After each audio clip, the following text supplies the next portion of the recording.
All right, so the kit will come inside of a plastic container like this, and it will be like this. Everything will have a picture and words. So you're gonna open it. The kit will look like this. Again, pictures and words telling you what to do.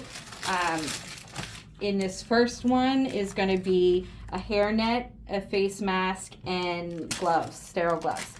So the reason that you'll have to be trained is because sterile gloves are not easy for people who haven't done that before. So first thing, like it says, you're gonna wash your hands, then you're gonna pull out, put your mask on, put on your hairnet, and then we're gonna sanitize and put on our sterile gloves. So the hand sanitizer comes in the kit, and you sanitize your hands. Now onto the sterile dressing, the gloves. All right, for the gloves, they're gonna be in there when they come open, and we'll practice this together, but they're gonna come like this, and everything inside is sterile, everything outside is not. It is laying like this with the thumbs like this. So you're coming into them like this. You've got your little creases to open up the package. You're fine, you haven't touched anything. Everything inside here is sterile. The gloves are folded down the cuff so that this part is the inside of the glove. And I'm gonna explain. You put your dominant hand on first. Now I'm gonna pull it out and show you. So this is the inside of the glove, so I can touch this with this hand and this hand. This is dirty, I'm not sterile, right? This is dirty because it's inside the glove. The outside is sterile. So the first one I put on, and I am flexing like this to create tension as I pull back from the inside, and I am just looking to get fingers inside. Now I'm a pro, so I can get it first time. Your fingers can be cockeyed, it doesn't matter as long as it's on. Then we're gonna go put our second glove on, and I can kind of pinch to get inside there, right? Now, the trick is, now that I have this one, it doesn't matter because this hand is sterile and the glove is sterile. So that's dirty. I cannot touch that with this because this hand is sterile now. But I can put my finger anywhere here once I find the lip, pull it over, and pull my hand in. Perfect example. I have failed, but it doesn't matter because now I can fix that thumb because sterile, sterile. Now I can't touch anything else except him because I'm sterile. So that first set is your fancy practice set. Then you come over to the patient, and all you're doing is taking down the dressing. So your first set is not quite as crucial because you're just pulling something away. We just wanted it to be nice and clean. This is extra tape on there. It won't look like this. His was falling apart. He was living out in the heathen world, Right, fending for himself. right. So you gently remove everything. There is a tail right here. Pull that out, and then you're gonna gently push down, pull away. Now, Oh, jeez. a little bit graphic warning. So when you see it, there's gonna be a little patch right there. You're gonna pull all of that away. There's gonna be some crust, some drain. It's all natural and normal. And then this specific stuff on his driveline is natural for him. He had a tug and it pulled out of his body, so it will look like that, and that is normal. So now that I've taken it down, I'm going to repeat the process. For posterity's sake, give me a kit and open. All right, so now we're in our guy, and this is the cleaning wand. There are pictures for everything. I'm going to do this in person. I'm rushing, I apologize. There are pictures and words for everything. There's extra gauze in all these steps just to help you. You don't need it, but I like to use, so in my non-dominant hand, because I'm left-handed, I'm putting one gauze, I'm grabbing one cleaning stick.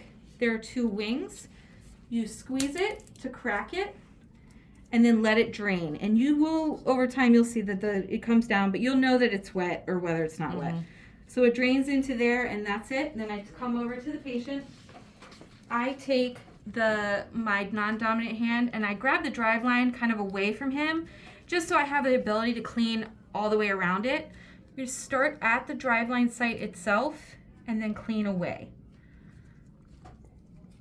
That's got a lot of crap on the hose there. And then this particular patient, you're always worried about the schmutz. And then the doctor said, don't worry about it, it's just a schmutz. Remember Dr. Sadat told you? Yes. It's just schmutz. You got a little extra schmutz because you went 2 weeks without getting a dressing change without calling me, right? So that's normal. So I am going to kind of continue to work at that. There won't be the crust right there, but see this color yellow on his driveline down there? That is going to be there because this part is supposed to be inside his body and it's not going to be because he had a tug. So this is where it will live now. So that is normal. That light color yellow is normal. This is a little bit of schmutz that I'm going to try and get off. So driveline side itself, and then a little bit of the cord, the driveline itself, and I kind of know that this is the square the dressing's going to live in, so that's what I'm cleaning. The most important part is the driveline itself.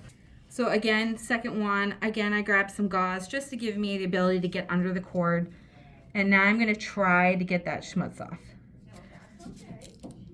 Isn't there a scraper or something you can use? Nope, because that wouldn't be sterile, would it? And the schmutz isn't hurting you. It just you notice it, but it's not hurting you. They can never push it back in. No, because you would be dragging the outside normal microbiome into the body where it should not be, and the skin barrier would be broken. It would be bad. So we're trying to get to the heel here. All right, dear. So without picking it, which I'm never gonna do, that's as good as I can get right now. Yeah. Because we went a little longer. So each time we do the dressing, we'll work on that. But that's your own body kicking out a little bit of schmutz, and it's fine, okay? Step 2, you don't need it all, but if you, again, extra gauze here, extra gauze here, extra gauze here. If you want gauze, if you want to wipe because you don't want to wait for it to dry, you shouldn't do that because you need the contact time for the cleaning. But it's there if you need it for something. Inside here are 2 things. There is a sterile patch and a wet wipe, sterile water. Activating the patch is just to gently tap it onto here. I don't need that anymore. You certainly could use it if you needed to wipe anything, but you don't need it anymore. So now this guy is activated because I moistened it. When you do the dressing correctly, everything is all white, so it's going to go silver side down.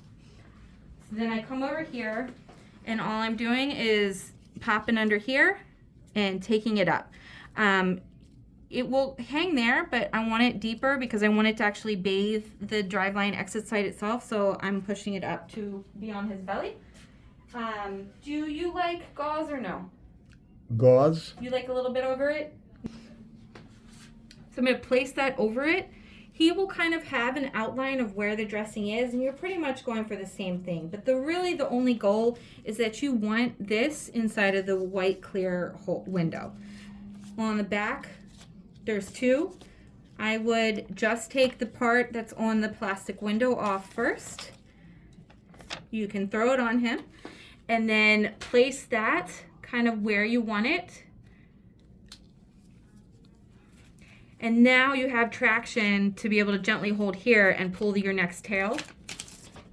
It will generally lay just perfect. If you wanted to mess around with it a little bit, you can because you're sterile, right? But the least that you touch everything, the better sterile technique you have. So I just moved it a little bit to get the driveline in. Now I'm going back and I'm grabbing that second piece of the dressing, which is the tail right here. It has 2 tabs.